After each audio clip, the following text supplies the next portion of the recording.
하나님의 뜻 세 가지가 있습니다. 항상 기뻐하는 겁니다. 기쁨이 있을 때만 기뻐하는 것 아니고, 특별자가 붙어 기도하는 게 아니고, 쉬지 말고 기도하는 것이고, 좋은 일이 있을 때만 감사하는 것 아니고 범사에 감사하는 것, 이게 하나님의 뜻입니다. 하나님의 뜻대로 살아가는 방법 간단하죠. 인생 살아가다 보면, 환경 쳐다보고 살아가면 기쁨보다는 슬픈 일들이 많이 있죠. 그러나 믿음 안에서는 우리가 모든 일을 기뻐할 수 있어요. 언제나 기뻐할 수 있어요.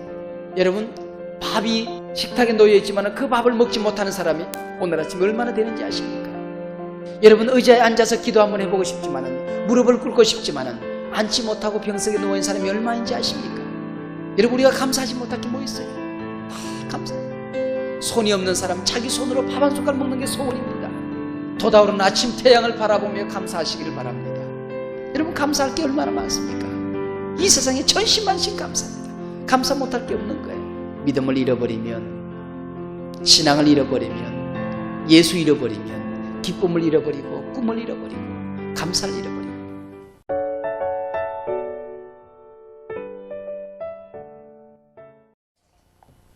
오늘 본문의 제목이 여기 바울의 여러 가지 권면들, 그렇게 되어 있습니다. 바울의 여러 가지 권면들. 제일 먼저 보면, 형제들아 우리가 너희에게 구하노니 너희 가운데서 수고하고 주 안에서 너희를 다스리며 권하는 자들을 너희가 알고 저희의 역사로 말미암아 사랑 안에서 가장 귀히 여기며, 그랬습니다. 수고하는 교역자들을 인정해라. 많이 수고하는 교역자들을 인정하고 존귀히 여기라, 그렇게 얘기를 하고 있습니다. 근데 교역자들의 수고라고 하는 것은 너희 가운데 수고하고 그랬습니다. 이 교역자들의 모든 기쁨과 모든 행복이 교우들 안에 있습니다. 이 교역자들의 기쁨이 소떼와 양떼 바깥에서 기쁨을 많이 찾으면 문제가 많습니다. 근데 교회 안에서 우리가 너희 가운데서 수고하는 그런 교역자들을 존귀히 여기라, 그렇게 얘기하고 있습니다. 이 교역자들의 수고라고 하는 것은 우선 육체적으로 수고가 많습니다. 어떨 때는 보면 몸이 아파서 신방을 요청하는 데 가보면 나보다 안 아플 때가 많거든요. 그래도 교역자는 기쁨으로 갑니다. 그게 교역자의 행복이에요. 교역자들의 심리적인 수고가 많습니다. 교인들이 뭐 욕한다 같이 따라 욕할 수 있나요? 교인들한테 뺨을 한 대 맞고는 살지만은 교인들의 뺨을 한 대 치고는 못 사는 거거든. 이 심리적으로 수고가 많습니다. 또 한순간도 공부를 게을리하면 그냥 나태해집니다. 세상에 공부할 게 얼마나 많고 책 읽을 게 많은지. 하여튼 어젯밤에도 설교하고 교회에서 이것저것 책 보고 있다가 집에 들어가면서 다시 또 책상머리에 또 책 펴요. 책이 한순간도 놓여지면 교육자는 도태되어집니다. 하여튼 낮에는 열심히 교인들 돌보고 하다가 밤만 되면, 새벽 예배 끝나면 또 책 몇 권 읽어야 돼요. 그러지 않으면 순식간에 사고방식이 때가 묻어버립니다. 이 지적인 수고가 교육자들은 많습니다. 그래서 평생을 공부합니다. 그러지 않으면 시대를 통찰하는 통찰력을 순식간에 잃어버립니다. 윤리적인 수고가 많습니다. 교인들에게 언제나 본이 돼야 되죠. 이게 교인들에게 윤리적으로 본이 되지 못하면 100년 떠들어도 소용없어요. 뭐 교육자들이 흠 하나 생겼다고 그러면 그거 회복하는데 얼마나 어려운지 모릅니다. 윤리적으로 흠이 없어야 됩니다. 책 잡힐 일을 해서는 안 됩니다. 영적인 수고가 많습니다. 뭐 교인들이 요즘 얼마나 많이 기도합니까? 얼마나 세상적으로 똑똑합니까? 이 영적으로 권능을 잃어버리면, 말씀의 능력을 잃어버리고 나면 뭐 아무것도 되질 않죠. 그래서 영적인 수고가 참 많습니다. 그렇게 수고하는 사람들의 수고를 인정하고 가장 귀히 여기라. 그리고 교역자를 가장 귀히 여기는 방법 중에 하나가 너희끼리 화목하는 것이 교역자를 돕는 것이다. 형제들끼리 싸움박질하고 서로 미워하면 부모의 마음이 아프듯이, 제가 간밤에도 우리 교역 그 수첩을 쭉 펼쳐놓고 구역마다 쭉 이렇게 봤어요. 어떤 구역은, 어떤 지역은 보면 금년에 배당된 구역보다도 더 많은 사람들이 막 생기가 넘치고 그래. 근데 어떤 구역은 보면 반은 잃어버리고 반은 어디 잠자고 그러고 있는 구역들이 있어요. 그런 구역에다 손을 얹고 이렇게 기도할 때 보면 마음이 답답하고 눈물이 빈 돌아요. 이 양떼 양무리들을 내가 연약해서 이게 잘못 돌봤구나. 제가 쭉 구역에 금년에 평생된 구역을 다 넘겨보면서 간밤에 기도해요. 이 쭉 넘겨보면서 그 생기가 돋아나고 활기가 넘치는 교구, 그런 지역, 그런 구역을 보면 마음의 기쁨이 넘쳐요. 그리고 또 어떤 구역을 보면 구역장하고 구역 식구들하고 이게 화목되지 못한 구역들도 가끔 많지는 않지만 1년에 한두 구역씩 있을 수 있거든요. 그럼 마음이 얼마나 불편한지 몰라요. 그래서 저들을 위해서 기도할 때에 기쁨을 얻기까지는 참 많은 시간이 걸립니다. 너희끼리 화목하는 것이 교역자들을 수고를 돕는 것이다. 오늘 본문이 그렇게 얘기하고 있습니다.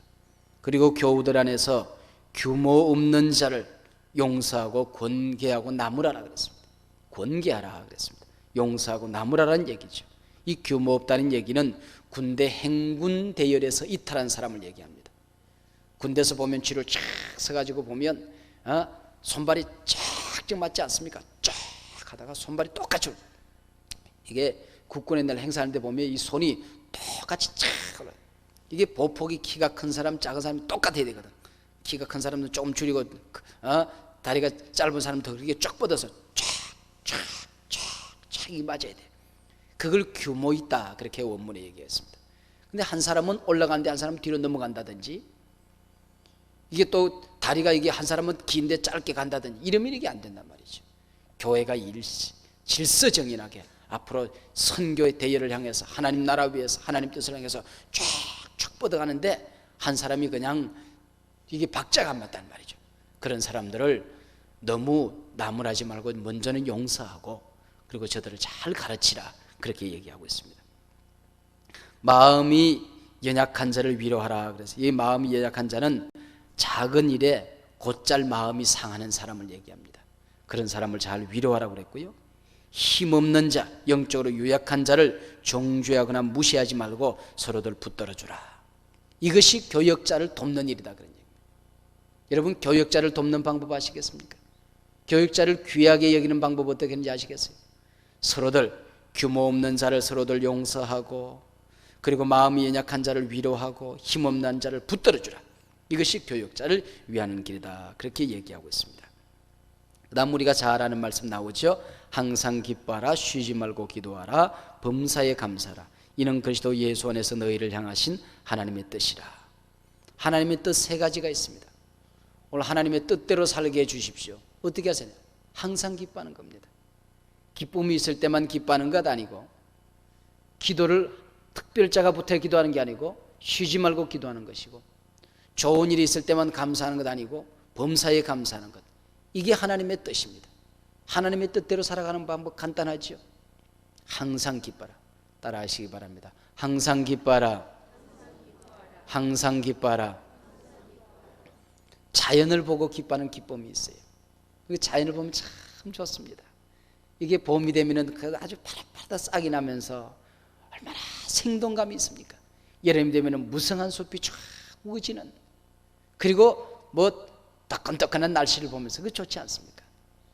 그 가을이 되는데 추석 연휴 동안에 이렇게 쭉 공원길을 걸어봤더니 그 아주 그 잎사귀들이 지금 막 노란 물 빨간 물이 들어가는 그 모습들이 얼마나 신기하고 아름답고 이쁜지 그걸 쳐다보면서 그냥 행복에 겨워한단 말이죠.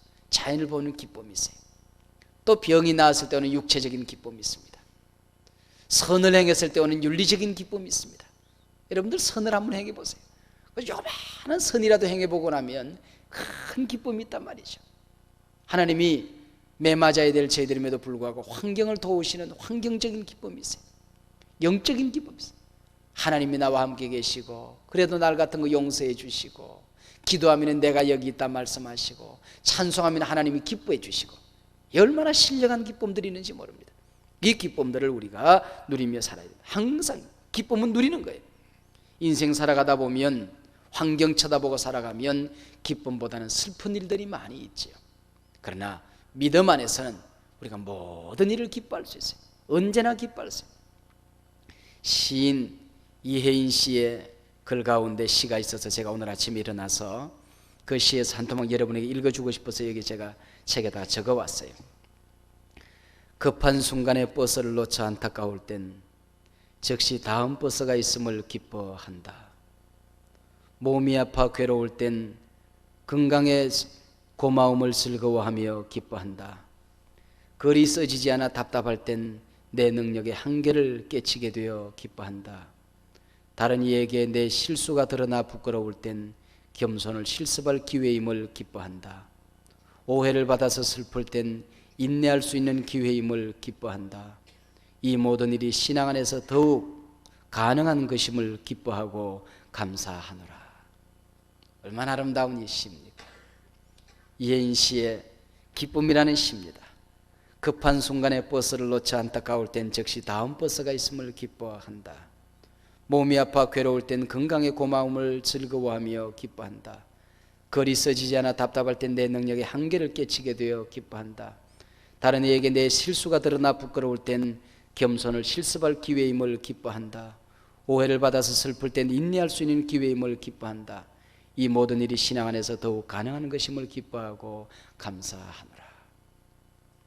요한 웨슬레는 일평생 복음을 위해서 수고했던 사람인데 내가 주 안에서 살아갔기 때문에 내 생애 전생애를 통하여 나는 단 15분도 기쁨을 잃어버리고 살아본 적이 없다. 병들 때는 병들 대로 기쁨이 있었고, 매 맞을 때는 매 맞을 대로 기쁨이 있었고, 배가 고플 때는 고플 대로 기쁨이 있었고, 풍랑을 만나도 기쁨이 있었고, 잠잘 곳이 없어서 나무 그늘 밑에 돗자를 펴고 들어 누워도 기쁨이 있었다. 내 생애 가운데 단 15분도 기쁨을 잃어버리고 살아본 적이 없다. 그는 마지막에 그의 생애를 그렇게 수레하고 있습니다. 쉬지 말고 기도하라 그랬습니다. 여러분, 희망을 잃어버리고 나면 일할 맛이 나지 않습니다. 여러분들이 오늘 아침 여기에 나왔다고 하는 것은 희망이 있다는 얘기예요. 희망이 있으니까 기도할 수 있는 겁니다. 기도는 꿈이에요. 희망입니다. 기도하는 사람에게 하나님이 성령을 보내주시고 성령이 우리에게 소망을 주세요. 비전을 주세요. 환상을 주신다고요. 기도하는 사람은 소망의 사람입니다. 여러분, 기도한다는 것은 모든 것의 승리가 이미 시작된 것입니다.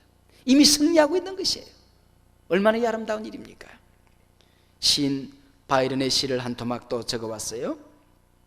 폭풍의 들판에도 꽃이 있다. 지진이 난 땅에도 샘이 있다. 초토 속에서도 풀이 돋아난다. 이같이 자연은 사랑과 생명으로 가득 차 있다. 우리는 어떤 슬픔의 순간에도 쓰러지지 말고 사랑과 생명의 속삭임에 귀를 기울이며 일어나 기도할 수 있다. 여러분, 얼마나 아름다운 일입니까? 폭풍의 들판에도 꽃이 있다. 지진이 난 땅에도 샘이 있다. 초토 속에서도 풀이 돋아난다. 이같이 자연은 사랑과 생명으로 가득 차 있다. 우리는 어떤 슬픔의 순간에도 쓰러지지 말고 사랑과 생명의 속삭임에 귀를 기울이며 다시 일어나 기도할 수 있다. 여러분, 폭풍이 지나간 다음에도 꽃이 피어요. 지진이 난 땅에도 샘이 솟아날 수 있어요. 전쟁의 초토 속에서도 풀이 돋아난다고요. 우린 그걸 보면서 이 세상의 모든 사람들이 희망이 없다고 하는 그 자리에도 주 안에 있는 사람은 다시 일어나 생명의 속삭임에 귀를 기울이며 기도할 수 있고 꿈을 꿀 수 있고 희망을 간직하고 살아갈 수 있는 것입니다. 범사에 감사라. 범사에 감사라. 헬렌 켈러의 3일만 볼 수 있다면 하는 그런 글이 있죠. 그 글을 읽어보면 우리가 눈으로 본다는 것이 얼마나 아름답고 멋진 일인지 모릅니다. 3일만 볼 수 있다면 얼마나 내가 행복을 꿈꿀 수 있는가. 한순간 눈을 뜨고 본다는 것이 나뭇잎 사기에 도달하는 그 모습, 해맑게 웃는 내 자식들의 얼굴을 볼 수 있다는 것이 얼마나 행복한 일인지 모릅니다. 한 맹인이 썼던 글 가운데 그런 글이 있어요. 아내가 꿈속에 나타날 때도 나는 소리만 듣지 얼굴을 볼 수 없다. 사람들이 봄을 얘기하지만 나는 초록색을 모른다. 아이들이 재롱을 부리며 깔깔대고 웃는데 웃는 얼굴이 보고 싶지만 나는 볼 수가 없다. 여러분 얼마나 간절한 시입니까? 아이들이 재롱 부리는 그 얼굴들을 나는 볼 수 없어서, 사람들이 봄을 노래하는데 나는 초록빛을 볼 수가 없어서, 아내의 자비로운 얼굴을 나는 보고 싶은데 꿈속에서라도 얼굴을 보고 싶어서 꿈을 꾸었는데 아내의 얼굴이 없고 소리만 들린다는 겁니다. 내가 한순간이라도 볼 수 있다면 얼마나 행복할까 하는 그런 노래입니다. 여러분 오늘 아침 우리가 다 서로가 얼굴을 확인할 수 있지 않습니까? 사랑하는 사람의 얼굴을 볼 수 있다는 게 얼마나 고마운 일입니까? 다리가 없는 사람은 그 다리로 걸어서 이 예배당 계단을 한번 내려오는 게 평생의 꿈이고 소원일 거예요. 그러나 그러지 못하잖아요. 우리는 우리 다리로 우리 그걸 내려왔잖아요. 얼마나 좋은 일입니까? 여러분 밥이 식탁에 놓여 있지만 그 밥을 먹지 못하는 사람이 오늘 아침 얼마나 되는지 아십니까? 여러분 의자에 앉아서 기도 한번 해보고 싶지만은, 무릎을 꿇고 싶지만은 앉지 못하고 병석에 누워있는 사람이 얼마인지 아십니까? 여러분 병원에 한번 가보세요. 중환자실에 가면은 그들이 눈 한 번 뜨는 게 평생의 소원이에요. 입을 열어서 유언 한번 하고 이제 눈을 감고 주님 나라에 가도록 하는 것이 소원인데 입을 열질 않습니다. 그날 링거에 자기 몸을 의지하고 살아가는 사람이 얼마나 많이 있습니까? 여러분 우리가 감사하지 못할 게 뭐 있어요? 다 감사해요. 손이 없는 사람 자기 손으로 밥 한 숟갈 먹는 게 소원입니다. 얼마나 고마운지 알아요? 자기 손으로 자기 몸을 한번 닦고 목욕하는 게 소원인 사람이 얼마나 많은지 아십니까? 이 세상에. 오늘 아침에 여러분들 손으로 세수하고 밥 먹으면서 감사할 수 있기를 바랍니다. 오늘 기도를 마치고 돌아가시면서 네 발로 걸어갈 수 있음에 감사하시기를 바랍니다. 돋아오르는 아침 태양을 바라보며 감사하시기를 바랍니다. 여러분 감사할 게 얼마나 많습니까? 이 세상에 천신만신 감사합니다. 감사 못할 게 없는 거예요. 왜 그래요? 믿음을 잃어버리면, 신앙을 잃어버리면, 예수 잃어버리면, 기쁨을 잃어버리고 꿈을 잃어버리고 감사를 잃어버리고. 우리나라에 전 세계적으로 많은 여행을 하신 분이 계십니다. 그래서 그분이 TV에 나와서 잠깐 얘기를 하는데 한밤중에 세계에 가니까 문화도 다양하고 언어도 다양하고 생긴 것도 다양하고 음식도 다양하고 무지무지 다양한데 근데 딱 두 마디를 열심히 하니까 여행이 즐거워지더라는 겁니다. 딱 두 마디. 세계 어디에 가든지 그 말만 열심히 하면은 사람들이 다 친절해지고 여행이 행복해지더라고요. 두 마디 뭔지 알아요? 감사합니다. Thank you. Dankeschön. 신뢰합니다. 신뢰합니다. 이 두 마디 가니까 Excuse me, excuse me. 이 말만 하고 돌아다니니까 뭐 영어 몰라도 괜찮고 그냥 어디에 가든지 간에 다 행복하고 친절하더라 그런 얘기예요. 감사합니다. 신뢰합니다. 용서해 주세요. 이 두 마디만 열심히 하니까 여행할 수 있더라 그런 얘기예요. 인생 여행도 마찬가지 아니겠습니까? 인생 여행에 감사합니다를 많이 하면 인생 여행이 행복해진다는 것을 믿으십시오. 그 감사합니다를 잃어버리고 나면 인생 여행이 짜증스러운 겁니다. 여러분 낯선 사람들을 만나보지만은 그러나 인생 여행이 즐거운 이유는 우리가 서로가 서로에게 감사할 수 있기 때문 아니겠습니까? 항상 기뻐하라. 쉬지 말고 기도하라. 범사에 감사하라. 이것이 하나님의 뜻이다. 기도하십시다.